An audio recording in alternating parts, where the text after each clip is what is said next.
Sudah buang nggak? Ada sedikit tinggal? Tidak apa, masih dalam proses. Ya, nggak risau. Akan diperingatkan selalu. Yang pahit tetap pahit, tetapi mesti dibuang. Amin. Ya, supaya kehidupanmu jelas. Karena orang yang hidup dalam kepahitan, kehidupannya tidak jelas. Betul tak? Betul tak? Ya, jadi pastikan kehidupan kita jelas supaya Anda tidak kehidupan pahit. Sudah? Untuk slide. So, selamat datang, shalom dan terima kasih karena dapat hadir bersama-sama pada hari ini. Puji Tuhan atas komitmen Anda semua. Dan hari ini saya akan berbicara menyambung kepada firman Tuhan, di mana pada bulan ini kita akan banyak membicara tentang pembaharuan hati. Amin. Minggu lepas kita belajar tentang bagaimana untuk menjaga hati daripada kepahitan. Dan saya percaya banyak yang kita belajar, dan mungkin ada di antara kita sedang dalam proses untuk membuang kepahitan. Understand, sangat percaya, saya sangat faham, karena menghilangkan sebuah kepahitan itu bukan sesuatu hal yang mudah dan memerlukan proses, tapi terpulang dengan saudara juga. Ya, kalau saudara ingin prosesnya cepat, serahkan kepada Tuhan, mengampuni. Amin. Sudah mengampuni? Sudah? Haleluya. Kalau yang belum mengampuni itu, ya usahakan. Amin. Tiada yang mustahil bagi Tuhan. Kalau orang di sebelah kiri kanan Anda saudara berjaya mengampuni, hidup dengan jelas, dan saya percaya juga Anda boleh lakukan. Bukan karena siapa diri Anda, kalau ikut pribadi kita masing-masing secara manusiawi susah. Tetapi kalau kita bersama Tuhan, amin, ya, Tuhan bersama kita, bersama-sama dengan Tuhan, tiada yang mustahil. Dan hari ini kita akan belajar tentang hati yang mengasihi seperti Kristus. Ya, sesuai dengan pembacaan firman kita, Tuhan yang kita sama-sama baca tadi dalam Matius pasal 22 ayat 35 hingga 40. Kita akan belajar bagaimana mempunyai hati yang mengasihi seperti Kristus. Dan saya percaya banyak kita sudah pernah mendengar dan pernah belajar tentang firman Tuhan ini. Mungkin topik ini tentang mengasihi, tetapi hari ini Anda sedang, bagi yang sudah pernah mendengar, Anda sedang ulang kaji ataupun diperingatkan kembali. Amin. Nah, pernahkah Anda berada dalam situasi di mana seseorang bertanya soalan bukan untuk mendapat jawaban, tetapi untuk menguji atau memerangkap Anda? Pernah nggak? Contohnya, kenapa awak buat macam ni? Memerangkap gitu? Ya, ataupun ini bahasa tu, betul ke awak buat macam ni? Wih, macam suara ya. Dan kalau dalam keluarga begini, kadang-kadang dalam keluarga begini, siapa yang lebih penting? Istri atau ibu?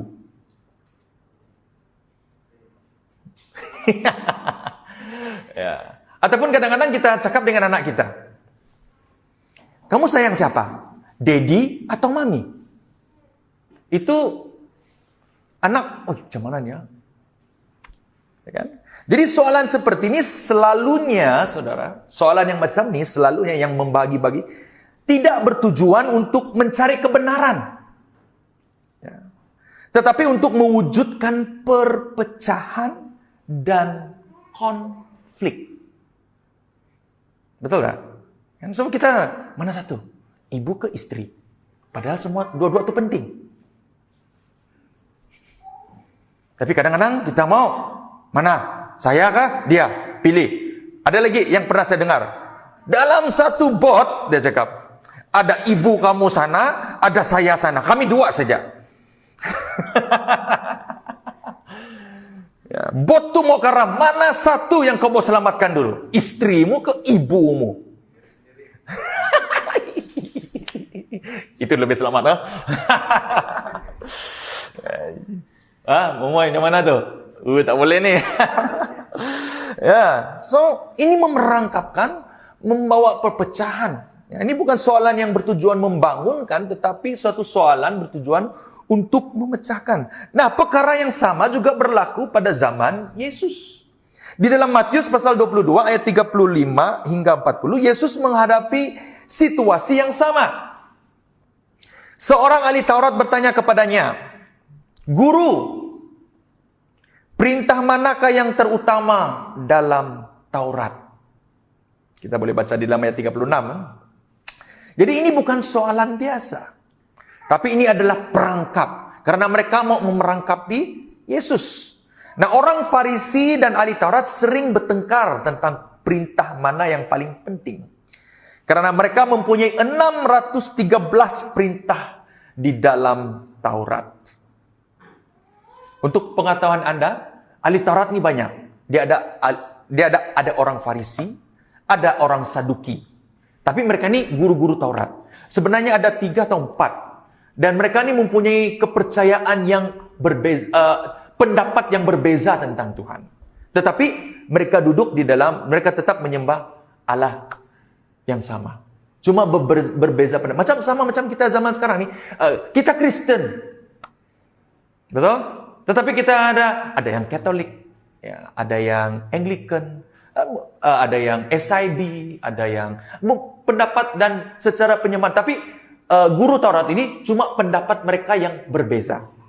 Ya, jadi Saduki dengan Taurat ini, orang Farisi ada 2 pendapat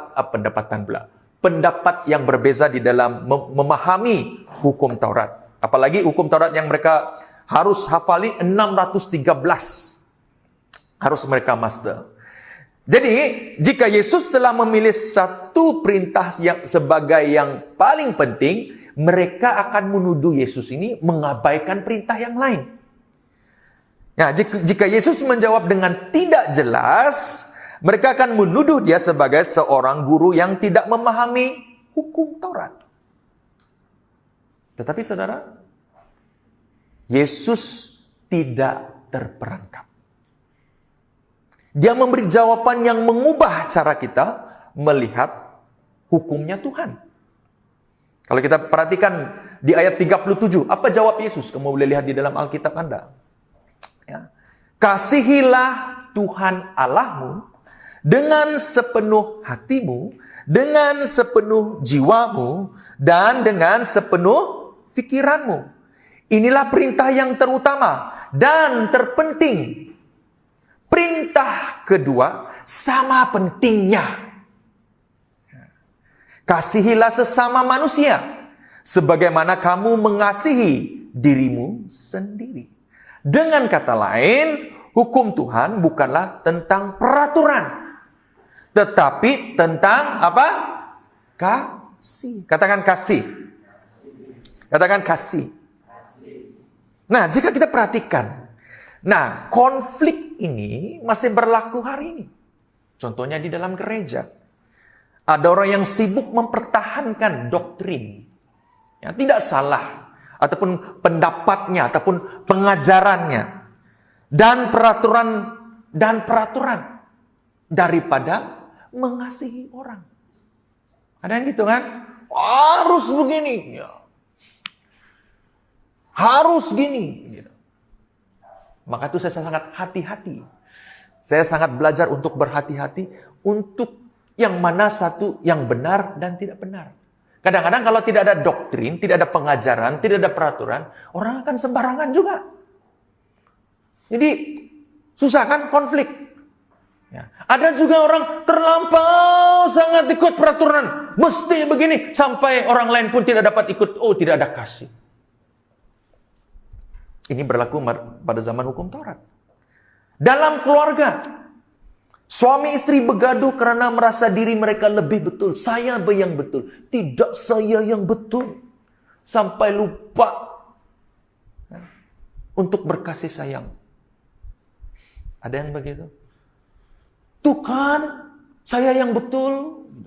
Tidak, Boh. Saya yang tadi gini-gini. Kalau bukan gaduh. Cerai. Banyak yang begitu. Kadang-kadang garah makanan. Gara-gara uang, kebanyakan kadang-kadang gara-gara apa? Gara apa? Banyak gara-gara uang. Itulah kau tidak cukup gaji kau. Saya kena kerja ini. Itulah kau kuat saja pakai duit, tidak pandai stop, semua kau pakai. Kadu. Berusaha. Mana yang betul? Sampai kadang-kadang kita lupa bila kita menyarung saya menunjukkan longgar.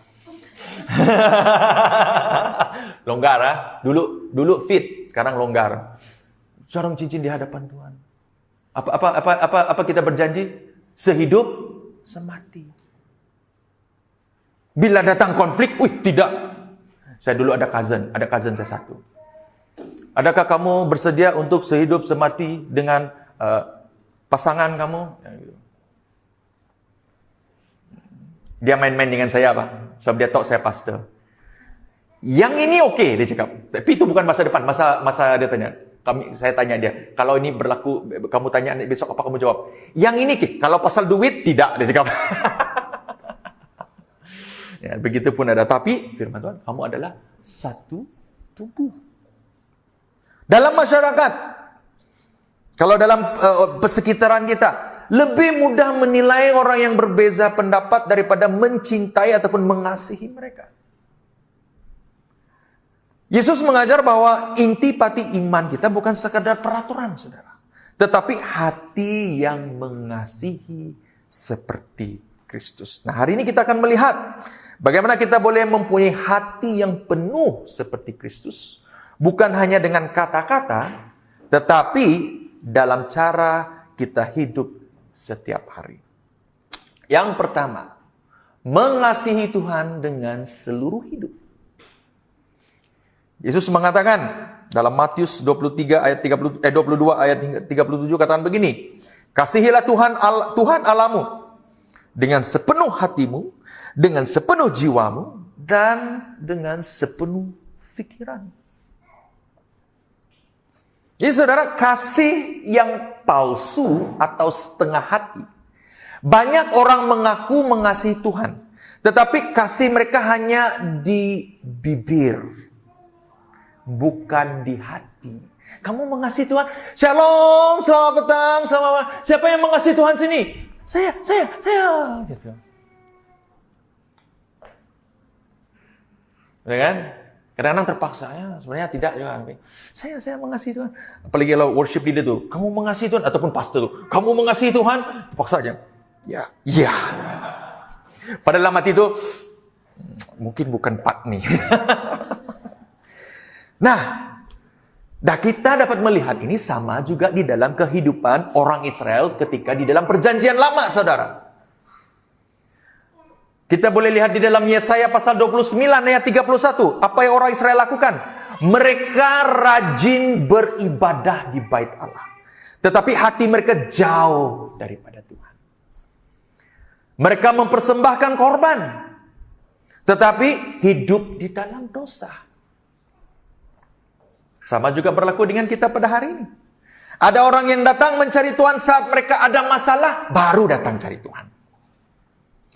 Tetapi lupa bersyukur saat keadaan di dalam baik. Ada yang datang ke gereja setiap minggu, tetapi tidak mempunyai hubungan pribadi dengan Tuhan. Boleh begitu, Pastor? Boleh. Bukan saya cakap boleh ya, ada yang begitu. Ya, memang ada yang begitu kan. Kamu datang, main musik, nyanyi, pastor suruh kamu pimpin sel pergi, ikut saja, datang ibadah tiap-tiap hari, boleh. Tetapi hari Minggu, sebab kita kebaktian hari Sabtu, hari Minggu sampai hari yang seterusnya, sampai balik lagi, tak ada hubungan pribadi dengan Tuhan. Bangun pagi tengok handphone dulu. Ada yang bangun pagi tengok status orang dulu. Mana Pastor Glenn lari ini hari ini? Berapa km? Kalau Jerry dengan Sidon tidak boleh nih. Saya mau kasih lawan Pastor Glenn. Tengok Strava dulu.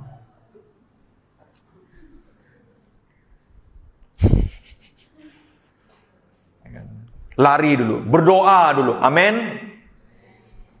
Nah, itu selalu memperingatkan diri saya. Bangun saya awalkan. Doa dulu. Jangan terus lakukan hal-hal yang lain. Jangan tengok handphone. Saya tahulah handphone tu di tepi telinga kamu orang. Kan? Selalu begitu kan? Walaupun banyak-banyak sudah dalam reel Facebook, orang mati kerana handphone tepi sebelah. Masih juga degil. Ya. Ada yang tahu firman Tuhan. Ada yang tahu firman Tuhan. Belajar firman Tuhan. Memahami firman Tuhan. Tetapi ujung-ujungnya tetap memilih jalan sendiri. Bukan jalannya Tuhan. Dia tahu apa yang di firman Tuhan. Firman Tuhan kata gini. Tahu pastor. Firman. Wah ya betul loh. Wah datang lagi status. Wah betul loh.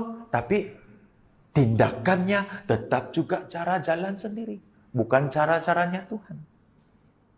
Jadi saudara, Yesus menegur orang Farisi. Karena mereka lebih mementingkan peraturan agama daripada kasih yang sejati daripada Tuhan. Kita pun harus bertanya kepada diri kita. Sama kita tanya pada diri kita. Apakah saya benar-benar mengasihi Tuhan dengan hati, jiwa, dan akal budi saya? Atau pikiran saya? Atau saya hanya menjalankan agama sebagai rutin harian? Cara mengasihi Tuhan dengan seluruh hidup, saudara, yang pertama di sini, dengan hati, mengutamakan Tuhan dalam setiap aspek kehidupan. Bukan hanya dalam ibadah di gereja, tetapi juga di dalam pekerjaan, keluarga, dan keputusan sehari-hari. Ada amin, saudara? Kadang-kadang ada orang hanya di gereja saja, di pelayanan saja. Tempat kerja tidak. Tapi selalunya begitu kan, tempat kerja tiada. Karena orang bukan Kristen. Jadi kita pun macam, kamu apa? Kristen CID. Ada yang cakap begitu. Kami kan Kristen CID. Apa maksud Kristen CID? Di luar saya bukan Kristen, tapi sebenarnya saya Kristen. Macam polis, Pak. Pura-pura tidak tahu apa, bukan polis, tapi sebenarnya dia polis. Ada yang ada Kristen CID. Adakah Kristen CID? Ada, pastor. Saya ada cakap. Oh, macam mana tuh? Ya, kalau hari Senin sampai itu saya sebenarnya Kristen, tapi saya tak mau mengaku saya Kristen. Saya akan seperti orang lain. Macam mana orang lain begitu, begitulah saya juga. Ya. Saya akan tunjuk saya Kristen bila saya depan pintu gereja ataupun jumpa dengan pastor ataupun di sel. Shalom, halo, ya gitu. Jadi bila kamu bawa kawan baru kamu kan, kawan baru yang sama kerja lagi tuh. Tiba-tiba dia, wih, Alim juga kamu di sini, ha? Oh, patutlah kamu tak bawa kawan-kawan sel datang pergi sel kamu, ha? Takut kena begitu begitu. Oh. Ya. Malu-malulah saya bawa kawan saya, nanti orang kawan saya tahu macam mana kehidupan saya di tempat kerja. Iblis pun kalah dia cakap. Jangan begitu, saudara. Setiap aspek kehidupan, bukan di rumah, di gereja, di rumah, tempat kerja, keluarga, keputusan sehari-harimu. Yang kedua, dengan jiwa, menjalani kehidupan dengan kesadaran bahwa kita hidup untuk Tuhan, bukan untuk apa? Kepuasan diri. Ingat, kita sekarang sebagai orang percaya bukan hidup untuk kepuasan diri kita, tetapi hidup untuk Tuhan. Maka itu dalam diri kamu jangan ada yang, saya rasa saya belum puas. Gitu. Saya sudah buat yang gini-gini, tapi saya rasa saya tak puas hati.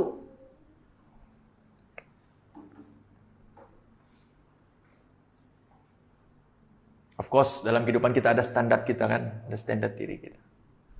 Tetapi paling penting adalah standarnya Tuhan. Amin. Tuhan puas ke tidak? Macam mana kau mau tahu? Itu terpulang dengan Tuhan. Saya rasa lagu hari ini macam saya belum feel, belum masuk. Ada yang begitu. Cepat betul lagu ni. Belum lagi. Baru saja saya habis.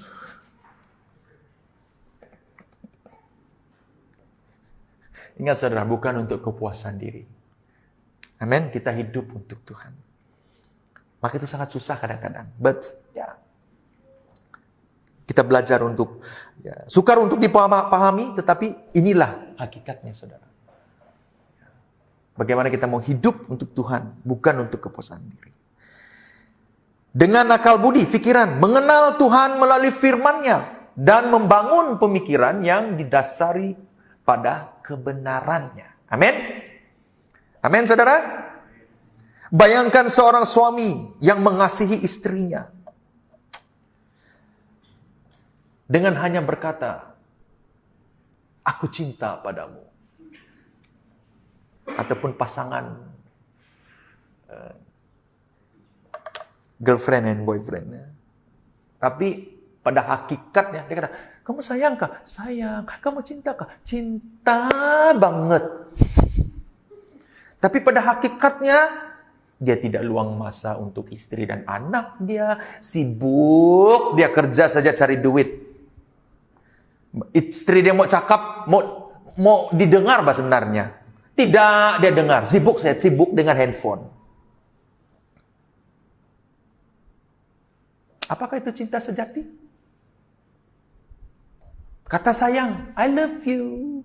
Ya. Tapi bila cerita, entah dah lah. Tak tahu? Pergi jaga. Sana tu anak tu jaga. Tapi kata, I love you. Tanya, kamu sayang tak? Sayang, gitu. Ada masa untuk anak-anak cakap dengan anak, Daddy love you, Mommy love you. Tapi 24 jam macam singa. 24 jam maksud saya ini.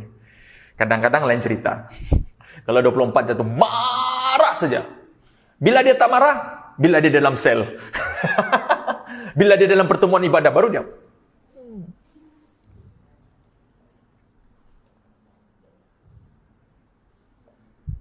Jadi, begitu juga dengan Tuhan, saudara. Mengasihinya bukan hanya dengan kata-kata, tetapi melalui kehidupan kita. Amin. Cabaran untuk kita hari ini. Apakah kita sungguh-sungguh mengasihi Tuhan atau hanya sekedar menjalankan agama? Bagaimana kita dapat mengutamakan Tuhan di dalam kehidupan sehari-hari kita? Apakah hidup kita mencerminkan kasih kepada Tuhan dalam tindakan, bukan hanya dalam perkataan? Kasih kepada Tuhan seharusnya mengalir dalam hubungan kita sesama. Amin. Karena itu mari kita lihat poin yang berikutnya. Mengasihi sesama seperti diri sendiri. Firman Tuhan kata begini, kasihilah sesama manusia sebagaimana kamu mengasihi dirimu sendiri. Dalam kehidupan ini, tidak semua orang mudah untuk dikasihi. Betul tak? Bukan senang loh. Ya. Bahkan dalam lingkungan terdekat kita pun, keluarga, gereja, kita sering mengalami. Contohnya, perasaan yang dikhianati. Terkhianati. Ya, mungkin kita pernah dikhianati oleh sahabat atau saudara sendiri. Kepercayaan kita dihancurkan. Dan merasa sulit untuk kita maafkan. Apalagi yang mengkhianati kamu itu pastor. Aduh, sakit. Terus ada orang begitu. Saya tidak percaya sudah dengan pastor sekarang ini. Saya tidak percaya dengan pemimpin-pemimpin gereja sekarang ini. Sama aja mereka semua tuh. Karena dia dikhianati. Yang kedua, sakit hati di dalam keluarga. Ada suami istri yang terus bertengkar, anak-anak yang memberontak, atau hubungan saudara yang renggang karena kesalahpahaman. Wah, itu yang susah tuh. Kalau saudara marah yang bergaduh kan susah kita. Kalau keluarga sini bergaduh, itu terkoneksi tuh. Boleh ke seberang tuh. Pergi kampung. Susah. Malu. Takut. Mau pergi makan bersama keluarga pun malu-malu juga. Rasa-rasa susah mau pergi. Macam mana ya? Perselisihan di dalam gereja. Kadang-kadang lebih mudah untuk mengasihi orang luar daripada jemaat sendiri. Kita mungkin merasa kecewa dengan sesama orang percaya karena perbezaan pendapat atau konflik pribadi. Jadi, apakah kasih dalam perspektif Yesus, saudara? Saya ingin katakan konflik ini bukan hal yang mudah. Bahkan pada zaman Yesus ada kelompok yang sulit untuk menerima kasih bagi orang lain. Contohnya orang Yahudi dan orang Samaria. Mereka memiliki kebencian yang sudah berlangsung yang sangat lama. Jangan kata kita, orang dalam Alkitab pun ada yang begitu. Orang Yahudi dengan orang Samaria ini. Tetapi Yesus terus mengajar kasih kepada semua orang. Seperti di dalam perumpamaan tentang seorang Samaria yang baik hati. Kamu boleh lihat di dalam Lukas pasal 10, ayat 25 hingga 7. Petrus dan pengampunan. Ini seperti yang kita baca, firman Tuhan tahun lepas, minggu lepas. Petrus bertanya kepada Yesus, berapa kali dia harus mengampuni? Dia pikir ada batasan dalam kasih. Tetapi Yesus menjawab, bukan hanya sampai 7 kali, tetapi berapa? Masih ingat? 77 kali. Artinya tidak ada had bila kamu mengampuni. Apakah kasih menurut Kristus? Yang pertama, melepaskan kepahitan. Amin. Diperingatkan kembali. Kasih tidak boleh bertumbuh. Ya. Di dalam hati yang dipenuhi dengan luka dan dendam. Ibrani 12 hingga 15 mengingatkan kita untuk berwaspada terhadap akar pahit yang dapat tumbuh dalam hati. Merusak hubungan kita dengan Tuhan dan sesama.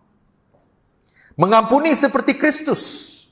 Kita diampuni bukan karena kita layak, tetapi karena kasih dan anugerahnya, saudara.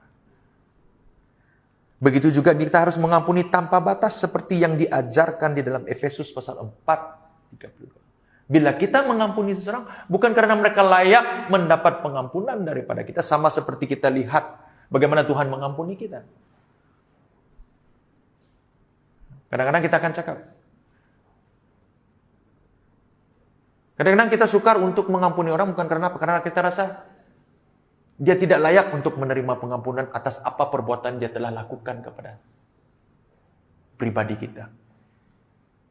Tapi saya mau memperingatkan saudara kembali. Coba lihat balik, coba fikir balik. Diri kamu di hadapan Tuhan Yesus. Saya rasa kita tetap sama juga. Maka itu Yesus berulang kata kepada Petrus. Mengampuni itu adalah pilihan. Kamu harus memilih untuk mengampuni. Minta maaf. Kamu harus memilih untuk mengampuni. Meskipun kamu tidak mau, kamu harus memilih untuk mengampuni.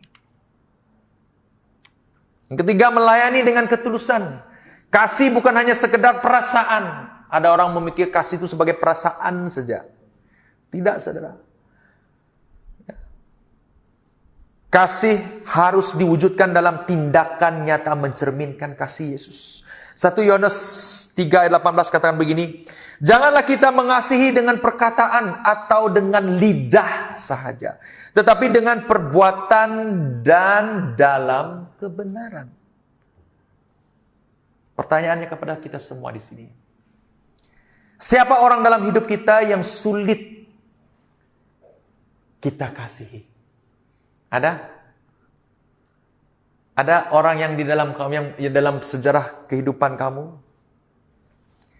ya, yang sangat susah untuk kamu ampuni. Bagaimana kamu boleh menunjukkan kasih Kristus kepada mereka?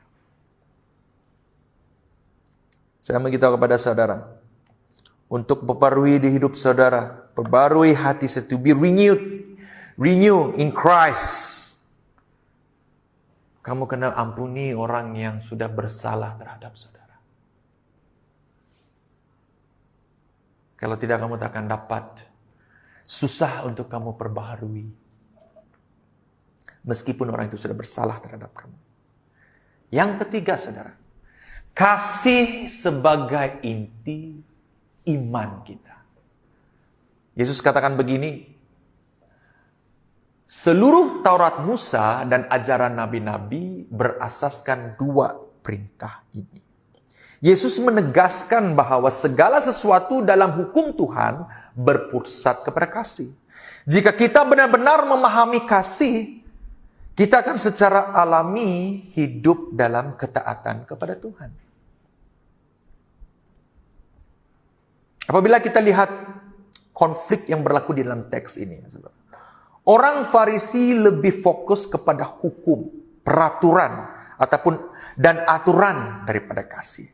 Mereka menggunakan hukum untuk menghakimi orang, bukan untuk mendekatkan orang kepada Tuhan. Mereka bertanya kepada Yesus bukan untuk belajar, tetapi untuk menguji dan mencari kesalahan Yesus. Nah, adakah ini sama dalam kehidupan kita sekarang? Kadang-kadang kita lebih peduli dengan aturan dan tradisi daripada kasih. Contohnya mengkritik orang, cara berpakaian di dalam gereja, tetapi tidak peduli dengan pergumulan hidupnya. Kadang-kadang begitu kan? Kita mau kritik orang, oh dia punya bajunya gini-gini, dia punya gini-gini. Kadang-kadang bukan baju dikritik, muka. Tengok muka Pastor Glenn tuh. Ini saja muka dia tuh. Serius itu. Orang mau dekat pun susah. Macam mana dia jadi pastor begitu? Saya bagi contoh saya lah. Begitu kan muka saya? Ya, kadang-kadang apa saja orang kritik. Maka itu harus hati-hati. Berbeza juga dengan daripada orang yang sudah jadi pemimpin.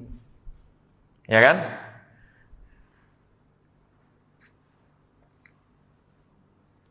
Yang kedua, dalam keluarga, terlalu menuntut kesempurnaan. Tetapi lupa untuk membangunkan hubungan kasih. Harus begini. Mesti dapat. Kamu balik, anak baru belajar ABC. Kamu sudah harap dia pandai hafal. Apa anak saya ini tidak pandai hafal ABC? Anak yang lain sudah pandai. Oh, pergi marah-marah deh. B, C.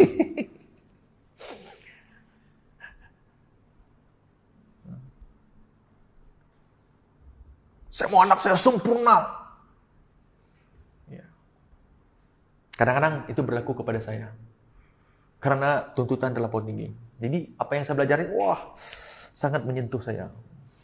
Yang mengajar supaya bukan kita tidak salah untuk sempurna, tetapi jangan sampai kesempurnaan itu menghilang. Itu sebabnya banyak anak-anak, bila mereka besar, mereka ada punya kepahitan dengan ibu bapak. Karena standar bapaknya terlampau tinggi. Tapi terpulang dengan persepsi anak tersebut. Ada anak dia suka. Kalau tidak bapak saya begini dulu, tidak saya begini macam sekarang ini. Tapi ada anak yang berbeza. Sekarang lain orang lain persepsi. Tetapi ibu bapak yang ada di sini, begitu juga dengan pemimpin yang ada di sini, harus diperingatkan kita. Termasuk diri saya. Jangan sampai kesempurnaan itu menghalang hubungan, menghalang kasih yang harus kita berbagi sesama. Amin. Tanya pada diri kita, apa kita sering lebih menghakimi daripada mengasihi? Apakah kita lebih fokus kepada aturan daripada membangun hubungan yang penuh kasih? Kasih mengubah cara hidup kita. Jika kita mengasihi Tuhan, kita akan taat kepada perintahnya. Amin. Amin.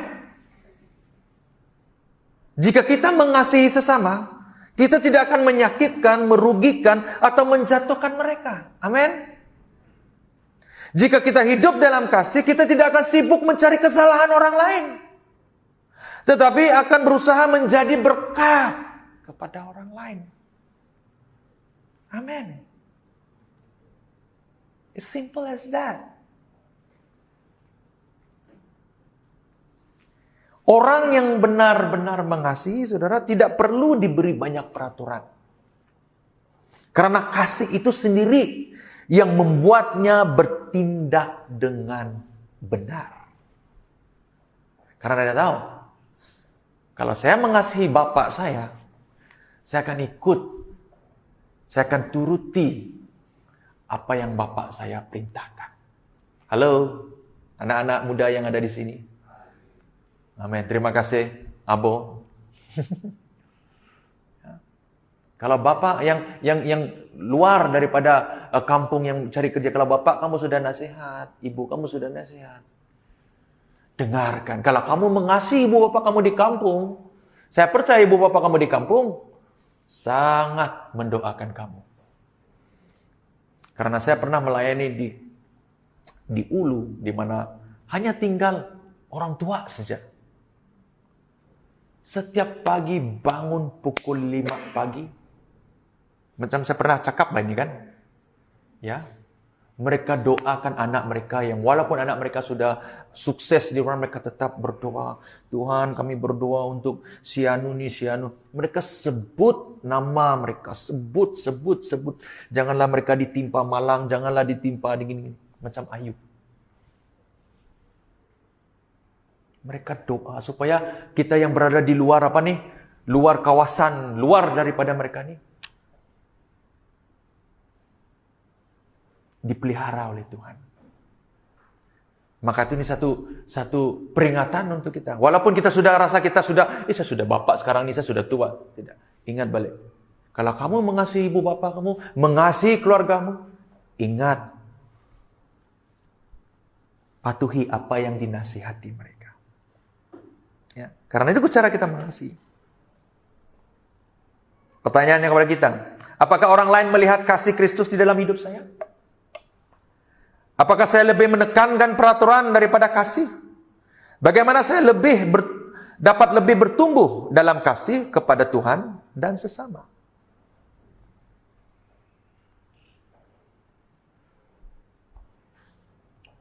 Kasih adalah identiti orang percaya.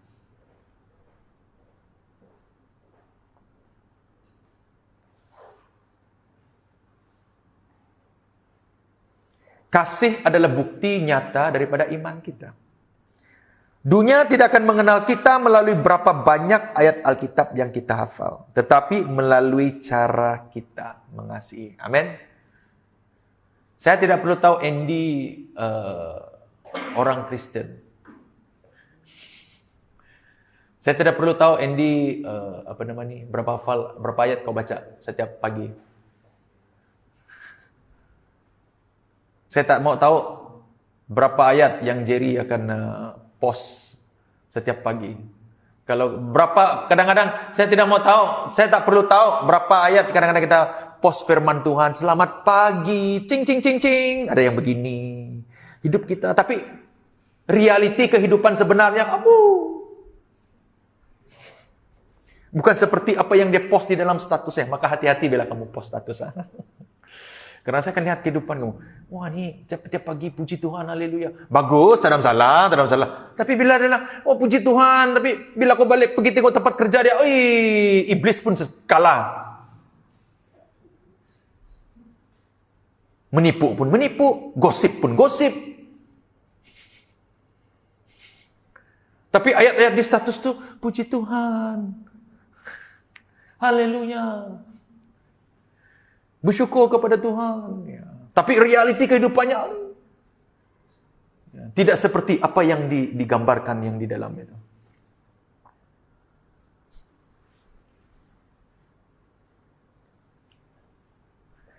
Saya mau bawa kita kepada ini. Ini mau lebih kepada yang terakhir sudah. Mengasihi Allah lawan versus mengasihi manusia. Karena mengasihi Allah kadang-kadang menjadi kontrak berlawanan. Sama Anda mau milih mana satu. Karena kadang-kadang begitu kan. Ya.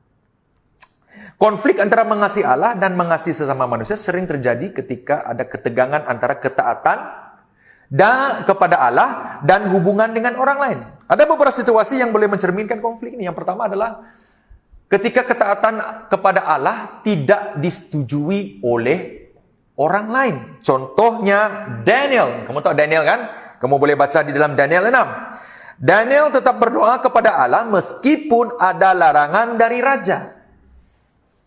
Dalam hal ini kasih kepada Allah lebih diutamakan daripada menyenangkan manusia. Kadang-kadang keputusan untuk hidup dalam kebenaran boleh membuat kita ditolak oleh keluarga atau teman. Ayo, susahlah. Kalau saya tak tolong dia, keluarga sendiri. Kalau saya tak tipu sedikit, susah juga nanti. Tapi firman Tuhan katakan itu tidak benar. So macam mana nih?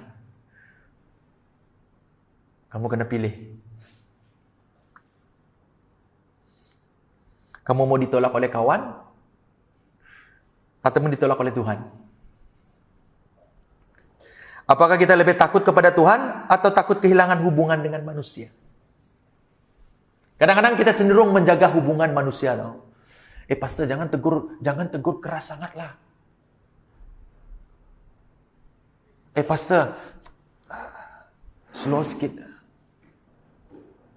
Jangan keras sangat peraturan tuh, Pastor. Kasih pura-pura sedikit lah, tutup mata sedikit lah, tidak apalah. Kadang-kadang yang begitu. Tak apalah, biar dia melayani. Meskipun tak apalah, tutup mata saja, tak apa tuh. Kau bayangkan, saya jadi pastor, saya merokok. Kamu pun kena tutup mata lah, betul tak? Kamu tak mau pula tutup mata. Kalau kamu yang melayani, boleh. Kamu faham apa saya coba katakan? Kamu bayangkan orang yang jadi hamba Tuhan, yang jadi pastor di sini adalah orang-orang yang dia punya guru pun, tak apalah, tutup mata pun tidak apalah. Tapi kadang-kadang ada yang begitu juga. Kasih anugerah, kasih karunia, kasih karunia, kasih karunia.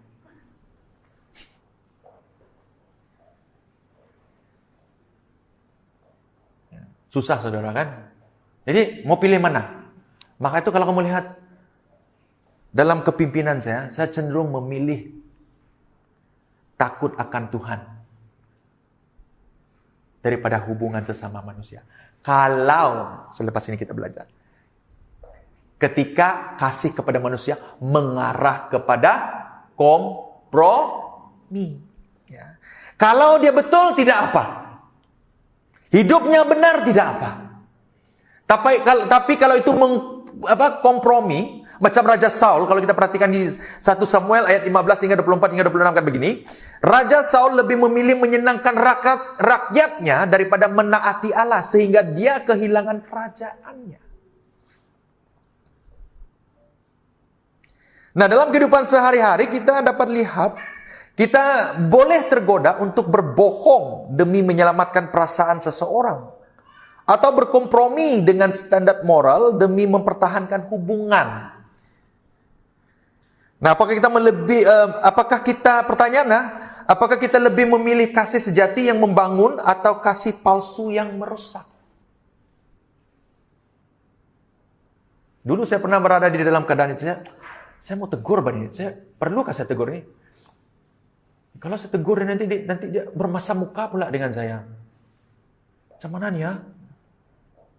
Tapi kalau saya biar dia, makin rusak pula dia. Macam anak kita kadang-kadang. Anak saya tengok dia, saya sangat sayang dengan anak saya nih. Saya sangat mengasihi dia. Tapi kalau dia belajar, setiap kali saya tahu dia tipu. Saya tahu dia tipu saya tuh. Tapi karena saya sangat mengasihi dia, tidak apalah dia tipu pun, masih kecil ya.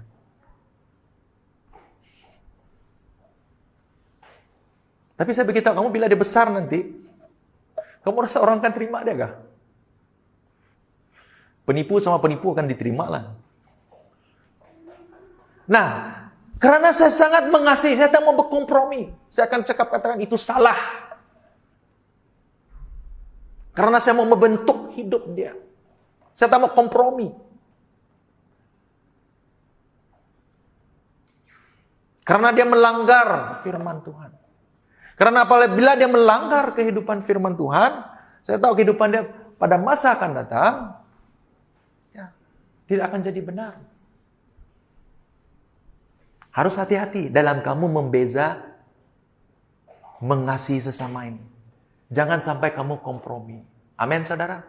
Jangan kompromi dengan dosa. Kalau salah, tetap salah. Ya. Kalau kamu langgar lampu merah tuh, kalau ngam polis trafik tuh sana, saman juga tuh. Kecuali polis tuh kawan kamu, betul gak? Terus kamu cakap, saya mau laju nih, mau birak pas saya nih.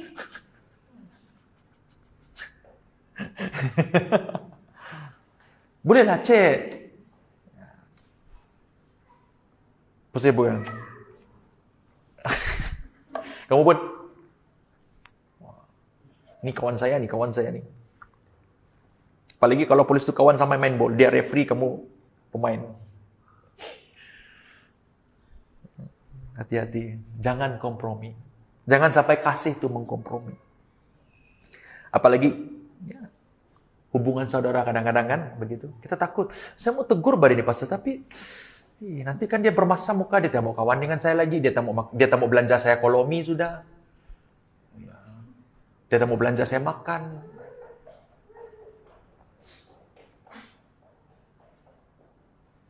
Saya senang dengan Aprilin. Kalau kamu saya tegur dia, tapi dia belanja juga saya makan. Ya. Saya bukan mau itulah, tapi ya kalau kamu duduk hari itu, kalau duduk saya akan tegur dia. Kalau dia salah saya tegur. Ya. Memang karena dia pemimpin. Dengan siapa-siapa pun, dengan Jerry pun sama. Kadang-kadang kami duduk minum kopi. Tegur. Dia ingat dia datang dengan saya akan memberi kebahagiaan dengan dia. Tapi di sebaliknya, walaupun roti canai itu, jangan apa Jerry, walaupun pahit tapi saya faham. Ya. What I'm trying to say is, apa yang saya katakan di sini adalah, ya kita tidak boleh sebagai orang Kristen, ya, kita tidak mengkompromi. Ya. Karena kita mau hidup membangun, diperbaharui, jangan kompromi. Mesti kamu pikir sudah kan, Jerry dengan Aprilin ada masalah kan? Ya, sebab mereka dua bawa saya pergi makan, kamu orang belum. Mana yang belum bawa saya pergi makan ini? Andy ya, besok. Babel. Bapak Denny lagi belum? Woi, ini macam tuntut nih. Hari Senin, Selasa, Rabu, Kamis. Woi, jangan risau. Saya kan diet. Masa sekarang nih, tapi sekarang saya tak diet. Saya makan aja. Oke, so jangan mau pikir-pikir yang lain. Kenapa mereka dua saja disebut? Ya, karena mereka dua. Kalau ada apa-apa mereka akan tanya saya dan istri. Kadang-kadang dulu Abo masa di Austin, sekarang mungkin Abo sudah sibuk. But I like it. Saya suka. Kalau kamu ada benda-benda yang mau tanya, ya kita kan saling berbagi, mau tahu, ya mau belajar. Tidak salah. Kalau kamu membangun hidup, mau itu kita diskusi. Jangan risau. Amin. Yang ketiga, ketika mengasihi Allah memimpin kita untuk mengasihi sesama dengan benar. Yesus berkata bahwa hukum terutama adalah mengasihi Allah dan yang kedua adalah mengasihi sesama. Tetapi kasih kepada manusia harus selalu dalam terang kasih kepada Allah. Ini yang saya katakan tadi. Kompromi jangan. Kalau dia hidup di dalam kasih, dalam terang, ya, no problem. Ya.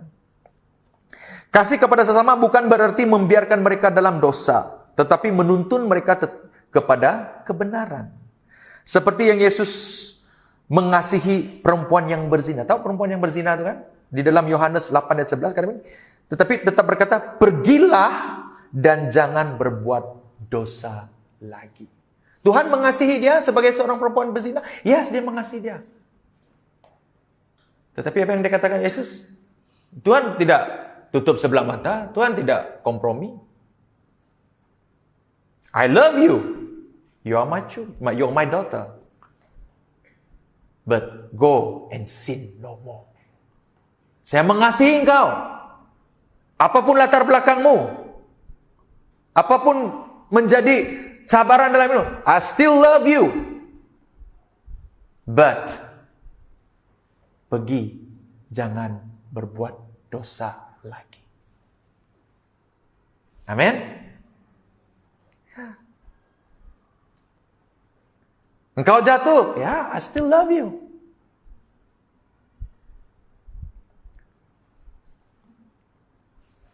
Engkau kepahitan, yes, I still love you, kata Tuhan. Engkau belum mengampuni, I still love you, kata Tuhan. But, ada tapi dia, pergi dan jangan berdosa lagi. Means that kamu kena ubah diri kamu. They still love you, but you need to change your heart. That's it. Kesimpulannya, saudara. Mengasihi Allah dan mengasihi sesama bukanlah dua hal yang bertentangan. Tetapi harus berjalan seimbang ataupun seiring. Kasih kepada Allah harus menjadi dasar kasih kita kepada sesama. Amin. Jika ada konflik, kita perlu bertanya, apakah ini tentang menaati Allah atau hanya tentang menyenangkan manusia? Kamu kena question. Adakah ini sesuai dengan kebenaran firman atau sekadar mau menyenangkan? You have to question. You have to choose. Kalau ini bertentangan, no.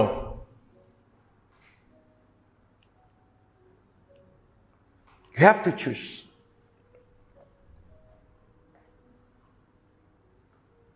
Amin. Berhati-hati. Karena kasih ini licik. Apalagi kalau kamu bermainkan perasaan. Tuhan buat satu standar. Kebenarannya. Hati-hati dengan perasaan saudara. Perasaan saudara sangat licik. Emosi saudara sangat licik. Hati-hati. Ya. Kita belajar bahwa dalam Matius 22, 35 hingga 40 ini kita belajar bahwa mengasihi Tuhan dan sesama adalah inti dari seluruh ajaran Tuhan.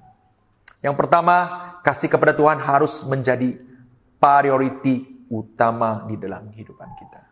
Amin. Ketika kita mengasihi Tuhan dengan segenap hati, jiwa, dan akal budi, kita akan hidup dalam ketaatan yang sejati, bukan sekadar menjalankan agama. Kasih kepada sesama adalah bukti nyata daripada iman kita, saudara. Kita harus bermula dari rumah.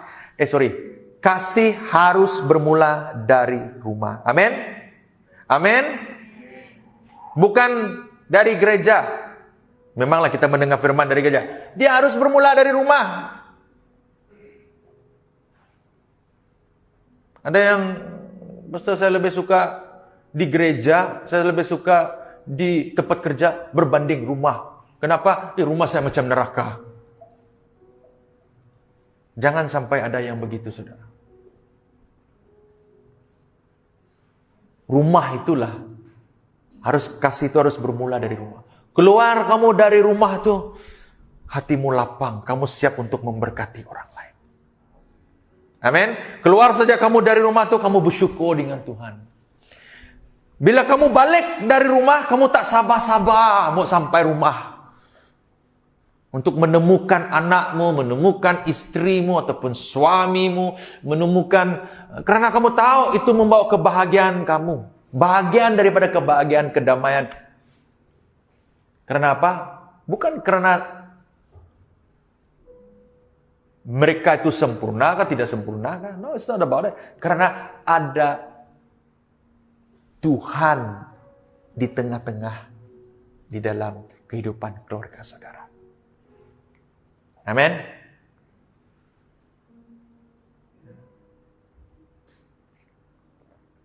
Kasih adalah inti kepada iman kita. Segala peraturan dalam hukum Tuhan bertumpu kepada kasih. Jika kita kehilangan kasih, kita kehilangan esensi daripada apa yang Tuhan kehendaki dalam kehidupan kita sebagai pengikut Kristus. Jadi saya mau bawa saudara untuk merenungan pribadi saudara. Kamu boleh pikir sendiri, renungkan diri saudara. Apakah saya benar-benar mengasihi Tuhan dengan seluruh hidup saya? Apakah kasih saya kepada orang lain mencerminkan kasih Kristus? Bagaimana saya dapat lebih bertumbuh dalam kasih kepada Tuhan dan sesama pada minggu ini. Dan ini cabaran untuk saudara. Minggu ini, mari kita ambil satu langkah yang nyata untuk menunjukkan kasih. Screenshot gambar ini. Yang pertama, ini pastikan, saya akan cek. Mengampuni orang yang telah menyakiti kita. Yang kedua, menjadi berkat bagi keluarga, teman, atau orang yang memerlukan. Yang ketiga, berdoa supaya Tuhan memperbarui hati kita agar penuh dengan kasih. Dan akhirnya saudara, ingatlah, kasih bukan hanya sekadar teori, tetapi tindakan. Jika kita benar-benar ingin menjadi serupa dengan Kristus, kita harus memiliki hati yang mengasihi seperti Kristus. Amin. Amin. Lihat sebelah kiri dan kanan saudara. Beri senyuman yang manis. Jangan serius sangat. Saya mengasihi Anda. Katakan, saya mengasihi Anda seperti saya mengasihi Kristus. Amin. Ya. Yang ada keras dalam gereja ini kesempatan. Mari kita bangkit berdiri. Let's stand up. We pray. Let's pray.